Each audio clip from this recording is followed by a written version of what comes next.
പ്രിയപ്പെട്ട വിദ്യാർത്ഥികളുടെ പ്രത്യേക ശ്രദ്ധയ്ക്ക് ആറാം സെമസ്റ്റർ പരീക്ഷകളുടെ റിസൾട്ട് വരാനിരിക്കെ ഡിഗ്രി എന്ന പ്രോഗ്രാമിൻ്റെ പേഴ്സൻറ്റേജ് എങ്ങനെ എനിക്ക് കണക്കാക്കാം, ഓരോ സെമസ്റ്റർ പരീക്ഷയുടെ മാർക്ക് എങ്ങനെ കണക്കാക്കാം എന്ന് പലരും ചോദിച്ചിരുന്നു.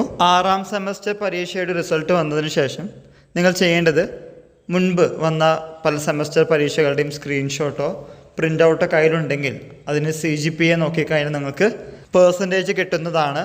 ആറാം സെമസ്റ്റർ റിസൾട്ട് വരുമ്പോൾ ആറാം സെമസ്റ്ററിൻ്റെ റിസൾട്ട് മാത്രമേ വരുള്ളൂ, അല്ലാതെ കൺസോളിഡേറ്റഡ് ഗ്രേഡ് കാർഡ് അല്ല, അല്ലെങ്കിൽ കൺസോളിഡേറ്റഡ് മാർക്ക് ലിസ്റ്റ് അല്ല ആറാം സെമസ്റ്റർ പരീക്ഷയോടൊപ്പം വരുന്നത്.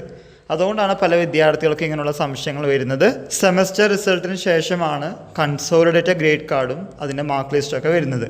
അതുകൊണ്ട് ഇതിനെപ്പറ്റി കൂടുതൽ അറിയണമെങ്കിൽ നമ്മൾ ഓൾറെഡി ഒരു വീഡിയോ ചെയ്തിട്ടുണ്ട്, അതിൻ്റെ ലിങ്ക് ഡിസ്ക്രിപ്ഷൻ ബോക്സിൽ കൊടുക്കുന്നുണ്ട്.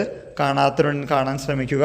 നമ്മുടെ ഗ്രേഡ് Aയും Bയും C എന്നൊക്കെ പറയുമ്പോൾ അത് പലർക്കും അത് ബുദ്ധിമുട്ടായിരിക്കും. പ്രത്യേകിച്ച് ഫർദർ സ്റ്റഡീസിനോ ജോലിക്ക് മറ്റോ പോകുമ്പോൾ ചോദിക്കാവുന്ന ഒരു കാര്യമാണ്.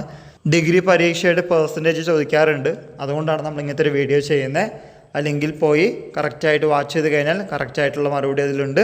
ഇത് കാണാൻ മറക്കരുത്. ഇത് നിങ്ങളുടെ ഫ്രണ്ട്സുമായും ഷെയർ ചെയ്യുക. എല്ലാവർക്കും ഒരിക്കൽ കൂടി നന്ദി, നമസ്കാരം.